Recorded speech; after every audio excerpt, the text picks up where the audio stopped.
Story with Binaca. सुनिए कहानी Binaca की जुबानी। तो लीजिए, हाजिर है किशोरीलाल गोस्वामी की कहानी इंदुमती।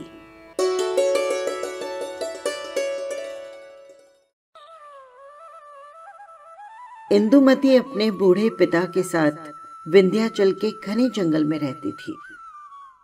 जब से उसके पिता वहां पर कुटी बनाकर रहने लगे, तब से वो बराबर उन्हीं के साथ रही।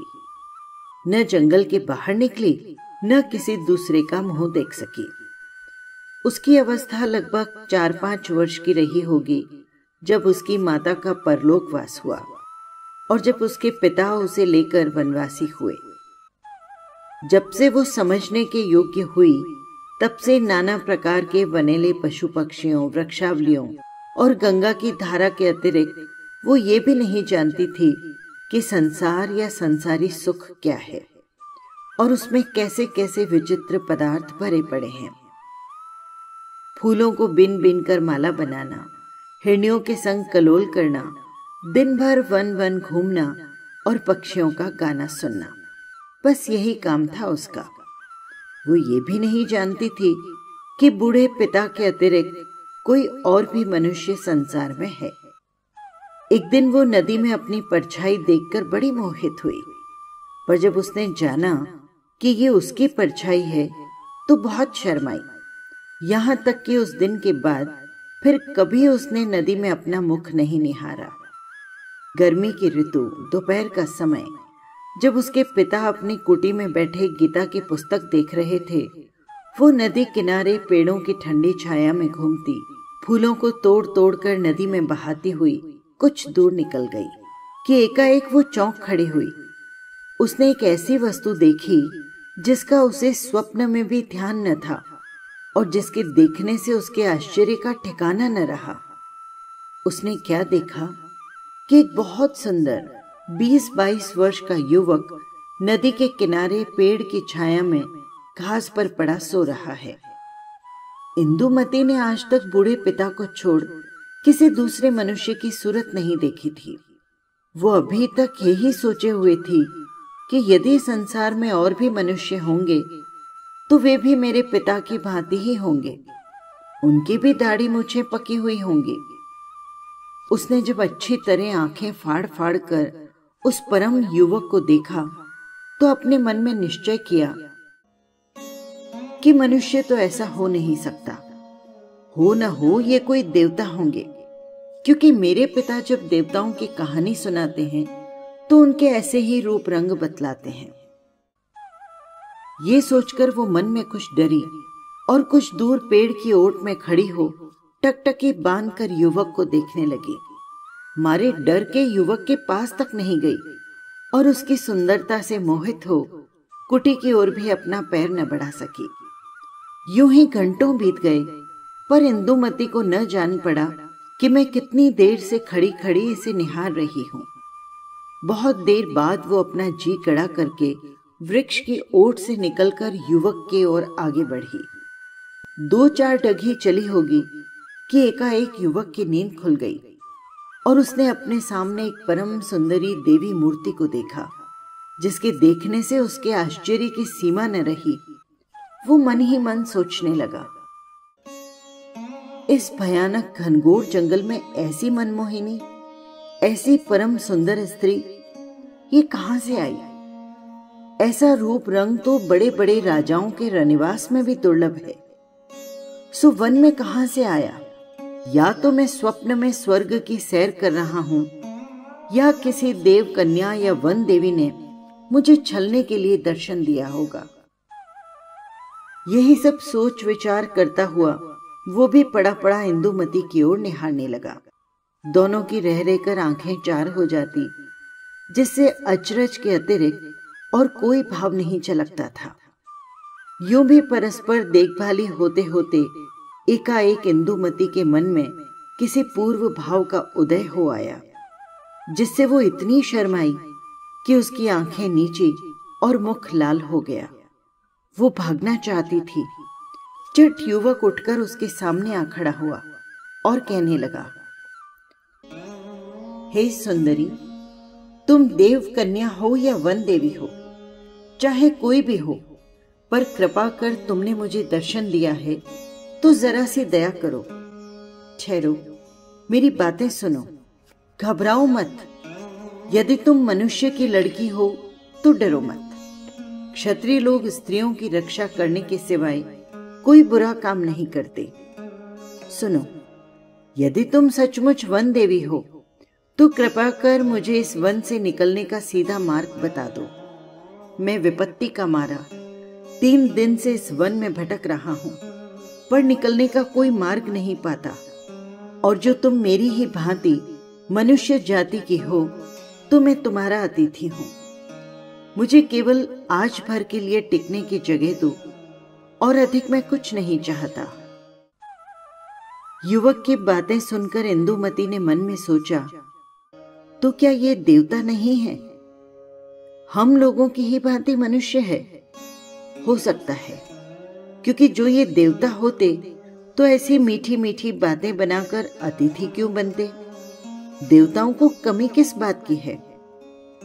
और वे क्या नहीं जानते जो हमसे वन का मार्ग पूछते? तो ये मनुष्य ही होंगे। पर क्या मनुष्य इतने सुंदर होते हैं और ऐसी मीठी बातें करते हैं?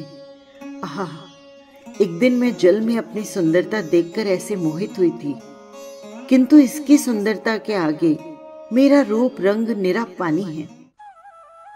इस तरह सोचते विचारते उसने अपना सिर ऊंचा किया और देखा कि युवक अपनी बात का उत्तर पाने के लिए सामने एक टकटकी लगाकर खड़ा है। ये देख वो बहुत ही अधीनताई और मधुर स्वर में बोली, मैं अपने बूढ़े पिता के साथ इस घने जंगल के भीतर एक छोटी सी कुटी में, जो एक सुहावनी पहाड़ी की चोटी पर बनी है, वहां पर रहती हूँ। यदि तुम मेरे अतिथि होना चाहते हो तो मेरी कुटी पर चलो। जो कुछ मुझसे बनेगा, कंदमूल, फल फूल और जल से तुम्हारी सेवा करूंगी। मेरे पिता भी तुम्हें देखकर बहुत प्रसन्न होंगे। इतना कहकर वो युवक को साथ ले पहाड़ी पगडंडी से होती हुई अपनी कुटी की ओर बढ़ी। उसने जो युवक से कहा था कि मेरे पिता भी तुम्हें देखकर बहुत प्रसन्न होंगे, सो केवल अपने स्वभाव के अनुसार ही कहा था, क्योंकि वो यही जानती थी कि ऐसी सुंदर मूर्ति को देख मेरे पिता भी मेरी भांति आनंदित होंगे। परंतु कुटी के पास पहुंचते ही उसका सब सोचा विचारा हवा हो गया। उसके सुख का सपना जाता रहा और वो जिस बात को ध्यान में भी नहीं ला सकती थी वही आगे आई। अर्थात वो बुढ़ा अपनी लड़की को पराई पुरुष के साथ आती देख मारे क्रोध के आग बबूला हो गया और अपनी कुटी से निकल युवक के आगे खड़ा हो यूं कहने लगा, अरे दुष्ट, तू कौन है? क्या तुझे अपने प्राणों का मोह नहीं, जो तू बेधड़क मेरी कन्या से बोला और मेरी कुटी पर चला आया? तू जानता नहीं कि जो मनुष्य मेरी आज्ञा के बिना इस वन में पैर रखता है उसका सिर काट दिया जाता है। अच्छा ठहर, अब तुझे भी प्राण दंड दिया जाएगा। इतना कहकर वो क्रोध से युवक की ओर घूरने लगा। बेचारी इंदुमती की विचित्र दशा थी। उसने आज तक अपने पिता की ऐसी भयानक मूर्ति नहीं देखी थी। वो अपने पिता का ऐसा अनूठा क्रोध देख पहले तो डरी, फिर अपने ही लिए युवक बटोही बेचारे का प्राण जाते देख जी कड़ाकर बुढ़े के पैरों में गिर पड़ी और रो रो कर गिड़गिड़ा कर युवक के प्राणों की भिक्षा मांगने लगी और अपने पिता को अच्छी तरह समझा दिया। पिताजी, इसमें इस युवक का कोई दोष नहीं, उसे मैं ही कुटी पर लेके आई हूं। यदि इसमें कोई अपराध हुआ है तो उसका दंड मुझे मिलना चाहिए।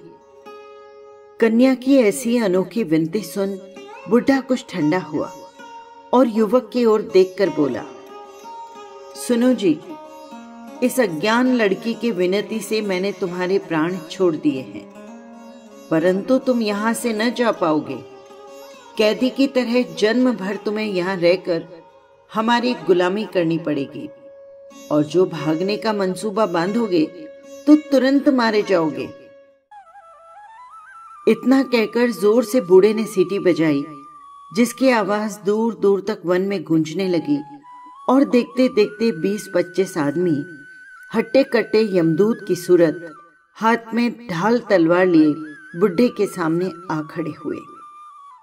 उन्हें देखकर उसने कहा, सुनो वीरों, इस युवक को आज से मैंने अपना बंधुआ बनाया है। तुम लोग इस पर ताक लगाए रखना, जिससे ये भागने न पाए, और इसकी तलवार ले लो, बस जाओ। इतना सुनते ही सब के सब युवक से तलवार छीन सिर झुकाकर चले गए। पर इस नए तमाशे को देख इंदुमती के तो होश ही उड़ गए। जब से उसने होश संभाला, तब से आज तक बूढ़े को छोड़ किसी दूसरे मनुष्य की सूरत तक नहीं देखी थी। पर आज एकाएक इतने आदमियों को अपने पिता के पास देख वो बहुत ही सकपकाई, पर डर के मारे कुछ बोली नहीं। बूढ़े ने युवक की ओर आंख उठाकर देखा। देखो, अब तुम मेरे बंधुआ हुए। अब से जो जो मैं कहूंगा तुम्हें करना पड़ेगा। उसमें पहला काम तुम्हें यह दिया जाता है कि तुम इस सूखे पेड़ को काट काट कर लकड़ी को कुटी के भीतर रखो, और ध्यान रहे, यदि जरा भी मेरी आज्ञा टाली तो समझ लेना कि तुम्हारे धड़ पर विधाता ने सिर बनाया ही नहीं। और इंदुमती, तू भी कान खोलकर सुन ले, इस युवक के साथ यदि किसी भी तरह की बातचीत करेगी तो तेरी भी वही दशा होगी। इतना कहकर बूढ़ा कुटी के भीतर चला गया और फिर उसी गीता की पुस्तक को लेकर पढ़ने लगा। बूढ़े का विचित्र रंग ढंग देखकर हमारे युवक के हृदय में कैसे कैसे भावों की तरंगें उठी, इसे हम आपको बताने में असमर्थ हैं। पर हाँ, इतना तो उसने अवश्य निश्चय किया होगा कि यदि सचमुच ये सुंदरी इस बूढ़े की लड़की है तो विधाता ने पत्थर से नवनीत पैदा किया है। निदान बेचारा युवक अपने भाग्य पर भरोसा रख कुल्हाड़ी हाथ में लेकर पेड़ काटने लगा, और इंदुमती पास ही खड़ी खड़ी टकटकी लगाए उसे देखने लगी। 2-4 बार के टांगा चलाने से युवक के अंग अंग में पसीने की बूंदें टपकने लगी और इतने जोर से सांस लेने लगा जिससे जान पड़ता था कि यदि यूं ही 1-2 घंटे ये टांगा चलाएगा तो अपनी जान से हाथ धो बैठेगा। उसकी ऐसी दशा देखकर इंदुमती ने उसके लिए फल और जल ला आंखों में आंसू भरकर कहा, सुनो जी, ठहर जाओ, देखो ये फल और जल मैं लाई हूं, इसे खा लो, जरा ठंडे हो लो, फिर काटना। छोड़ो, मान जाओ। युवक ने उसकी प्रेम भरी बातें सुनकर कहा, सुंदरी, मैं सच कहता हूं कि तुम्हारा मुख देखने से मुझे इस परिश्रम का कष्ट जरा भी नहीं व्यापता। यदि तुम यूं ही मेरे सामने खड़ी रही तो मैं बिना अन्न जल ग्रहण किए सारे संसार के पेड़ काटकर रख दूंगा। और सुनो तो सही, अपने पिता की बातें याद करो। क्यों नाहक मेरे लिए अपने प्राण संकट में डालती हो? यदि वे सुन लेंगे तो क्या होगा? और मैं जो सुस्ताने लगूंगा तो लकड़ी कौन काटेगा? जब वे देखेंगे कि पेड़ नहीं कटा तो कैसे कैसे उपद्रव करेंगे। इसलिए हे सुशीले, मुझे मेरे भाग्य पर छोड़ दो। युवक की ऐसी करुण बातें सुन इंदुमती की आंखों में आंसू बहने लगे। उसने बड़जोर युवक के हाथ से कुठार ले लिया और कहा, चाहे कुछ भी हो, पर जरा तो ठहर जाओ। मेरे कहने से मेरे लाए हुए फल खाकर जरा तो दम ले लो, तब तक तुम्हारे बदले मैं लकड़ी काटती हूं। युवक ने बहुत समझाया, पर वो नहीं मानी और अपने सुकुमार हाथों से कुठार उठाकर पेड़ पर मारने लगी। युवक ने जल्दी जल्दी उसके बहुत कहने पर कई एक फल खाकर 2 घूंट पानी पिया। इतने में ही हाथ में नंगी तलवार लिए बूढ़ा कुटी से निकलकर युवक से बोला, क्यों रे नीच, तेरी इतनी बड़ी सामर्थ्य कि आप तो बैठा बैठा सुस्ता रहा है और मेरी बेटी से पेड़ कटवाता है। ठहर, अभी तेरा सिर काटता हूं। फिर इंदुमती की ओर घूमकर बोला, क्यों रे ढीठ, तैने मेरे मना करने पर भी इस दुष्ट से बातचीत की? ठहर जा, अभी तेरा भी वध करता हूं।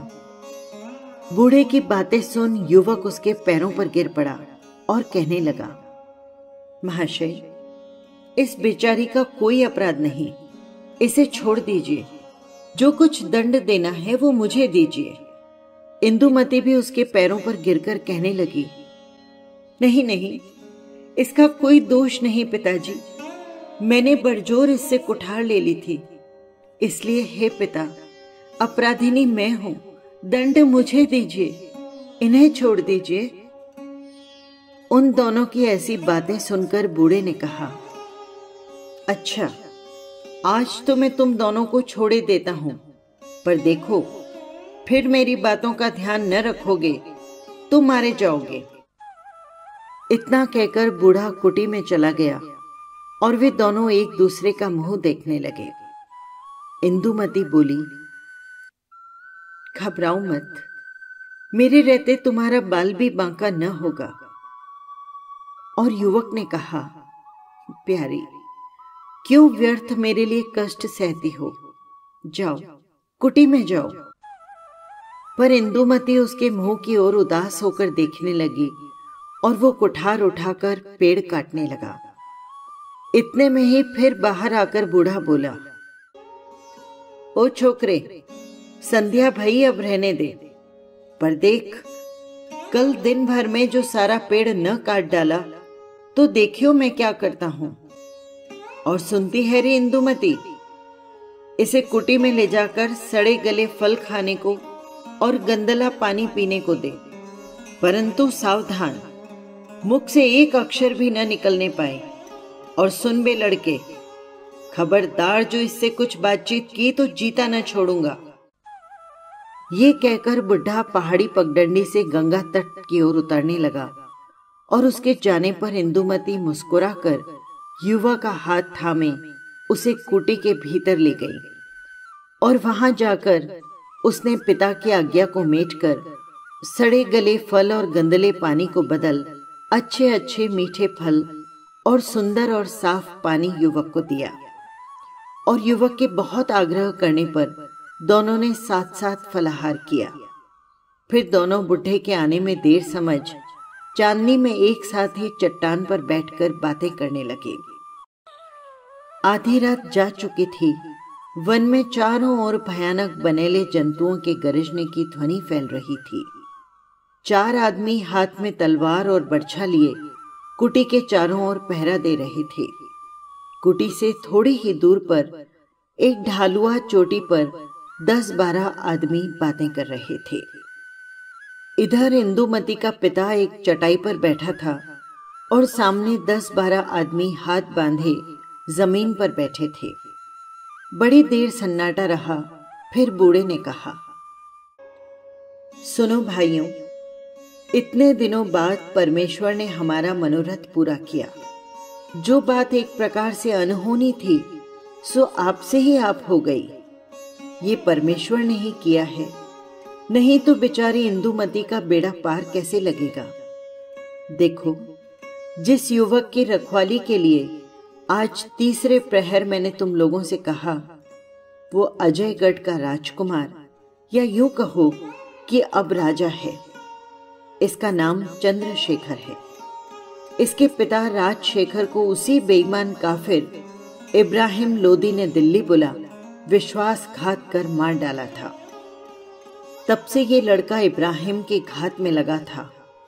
अभी थोड़े दिन हुए जो बाबर से इब्राहिम की लड़ाई हुई, उसमें चंद्रशेखर ने भेष बदल और इब्राहिम की सेना में घुसकर उसे मार डाला। ये बात कहीं एक सेनापति ने देख ली और उसने चंद्रशेखर का पीछा किया।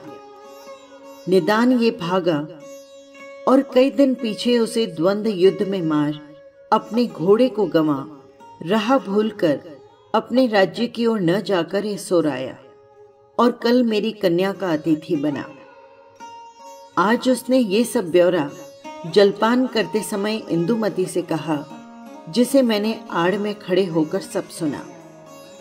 वे दोनों एक दूसरे को जी से चाहने लगे हैं, तो इस बात के अतिरिक्त और क्या कहा जाए कि परमेश्वर ने ही हमारी इंदुमती का जोड़ा भेज दिया है और साथ ही उस दयामय ने मेरी भी प्रतिज्ञा पूरी की। इतना सुनकर सभी ने जय ध्वनि के साथ हर्ष प्रकट किया और बूढ़ा फिर कहने लगा, मेरी इंदुमती 16 वर्ष की हुई। अब उसे कुंवारी रखना किसी तरह उचित नहीं, और ऐसी अवस्था में जबकि मेरी प्रतिज्ञा भी पूरी हुई और इंदुमती के योग्य सुपात्र वर भी मिला, उसने इंदुमती से प्रतिज्ञा की है, प्यारी, मैं तुम्हें प्राण से भी बढ़कर चाहूंगा और कभी दूसरा विवाह न करूंगा जिससे तुम्हें सौत की आग में न जलना पड़े। भाइयों, देखो स्त्री के लिए इससे बढ़कर कौन सी बात सुख देने वाली है। मैंने जो चंद्रशेखर को देखकर इतना क्रोध प्रकट किया, उसका आशय यही था कि यदि दोनों में सच्ची प्रीति का अंकुर जमेगा तो दोनों का ब्याह कर दूंगा, और जो ऐसा न हुआ तो युवक आप ही डर के मारे भाग जाएगा। परंतु यहां तो परमेश्वर को इंदुमती का भाग्य खोलना था और ऐसा ही हुआ। बस कल ही मैं दोनों का ब्याह करके हिमालय चला जाऊंगा और तुम लोग वर कन्या को उसके घर पहुंचाकर अपने अपने घर चले जाना। 12 वर्ष तक जो तुम लोगों ने तन मन धन से मेरी सेवकाई की, इसका ऋण सदा मेरे सिर पर रहेगा और जगदीश्वर इसके बदले में तुम लोगों के साथ भलाई करेगा। इतना कहकर बुढ़ा उठ खड़ा हुआ और वे लोग भी उठे। बुढ़ा कुटी की ओर घूमा और वे लोग पहाड़ी के नीचे उतर गए। आहा प्रेम, तू धन्य है। जिस इंदुमती ने आज तक देवता की भांति अपने पिता की सेवा की और भूल कर भी कभी आज्ञा न टाली, आज वो प्रेम के फंदे में फंसकर उसका उल्टा बर्ताव करती है।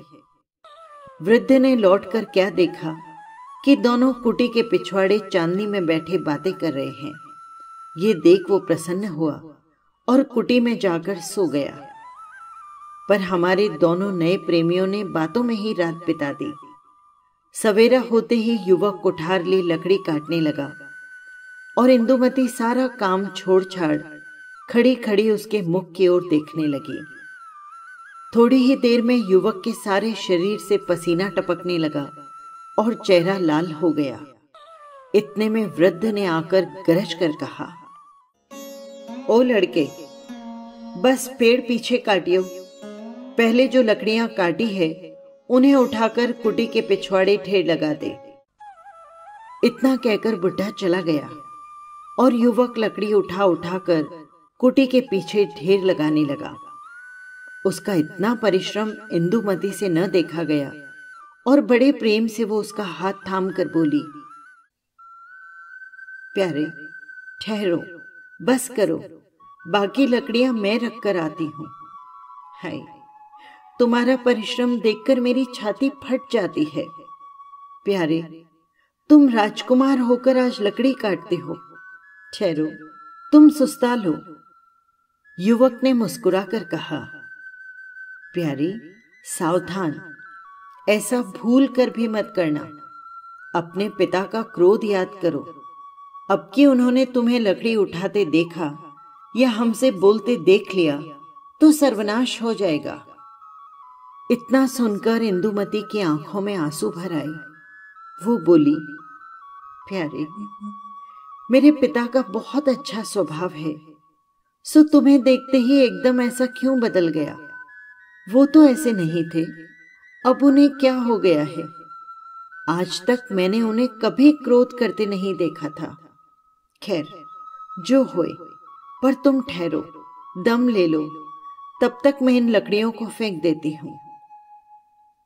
युवक ने कहा, प्यारी, क्या मैं राक्षस हूं कि अपनी आंखों के सामने तुम्हें लकड़ी ढोने दूंगा? हटो, ऐसा नहीं होगा। सच जानो, तुम्हें देखने से मुझे कुछ भी कष्ट नहीं जान पड़ता।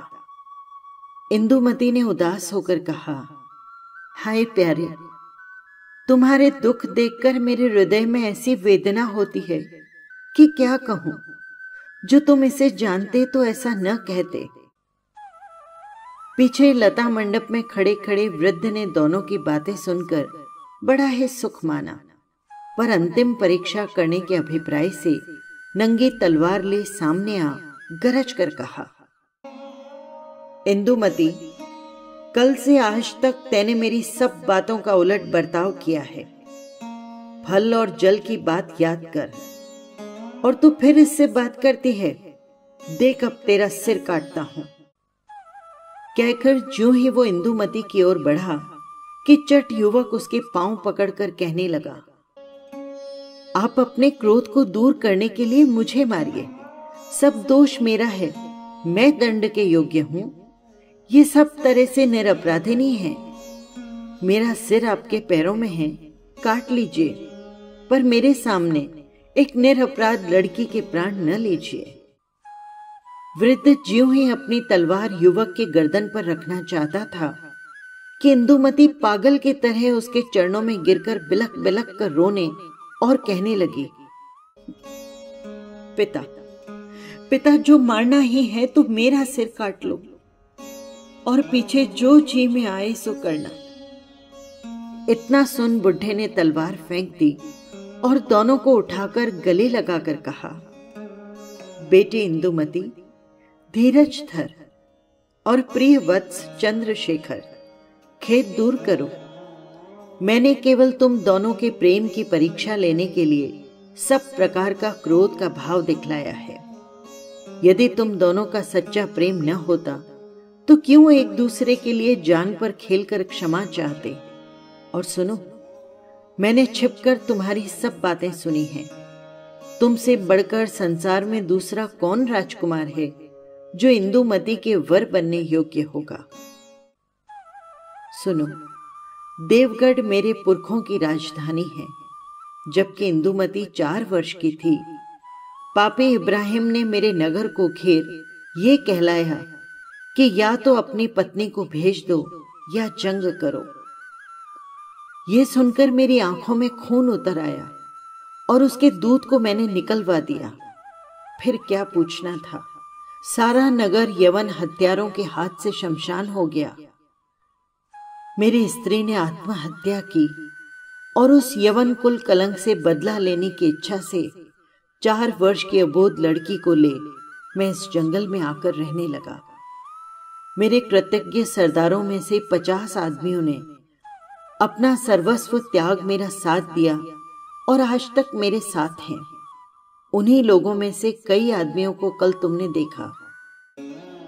बेटा चंद्रशेखर, 12 वर्ष हो गए, पर ऐसी सावधानी से मैंने इस लड़की का लालन पालन किया और इसे पढ़ाया लिखाया कि जिसका सुख तुम्हें आगे चलकर इसकी सुशीलता से जान पड़ेगा। और देखो, मैंने इसे ऐसे पहरे में रखा है कि कल के सिवा और कभी इसने मुझे छोड़कर किसी दूसरे मनुष्य की सूरत न देखी। मैंने राजस्थान के सब राजाओं से सहायता मांगी और कहलवाया कि जो कोई इब्राहिम का सिर काट कर लाएगा उससे अपनी लड़की ब्याह दूंगा। पर हाँ, किसी ने मेरी बात न सुनी और सभी मुझे पागल समझकर हंसने लगे। अंत में मैंने दुखी होकर प्रतिज्ञा की कि जो कोई इब्राहिम को मारेगा उसी से इंदुमती ब्याही जाएगी, नहीं तो जन्म भर कुंवारी रहेगी। सो परमेश्वर ने तुम्हारे हृदय में बैठकर मेरी प्रतिज्ञा पूरी की। अब इंदुमती तुम्हारी हुई और आज मैं बड़े भारी बोझ को उतारकर आज जन्म के लिए हल्का हो गया। इतना कहकर बुढ़े ने सीटी बजाई और देखते देखते 50 जवान हथियारों से सजे घोड़ों पर सवार आ खड़े हुए। उनके साथ एक सजा हुआ घोड़ा चंद्रशेखर के लिए और एक अति सुंदर पालकी इंदुमती के लिए थी। इसी समय बुढ़े ने दोनों का विवाह कर उन वीरों को विदा किया और आप हिमालय की ओर चला गया। आहा, जो इंदुमती इतने दिनों तक वन विहंगिनी थी, वो आज घर के पिंजरे में बंद होने चली। परमेश्वर की महिमा का कौन पार पा सकता है। बस यही थी कहानी। आपको कैसी लगी कमेंट बॉक्स में जरूर लिखिएगा। और हाँ, यदि आपने चैनल को सब्सक्राइब नहीं किया हो तो कर लीजिएगा। फिर मिलेंगे किसी नई कहानी के साथ। नमस्कार।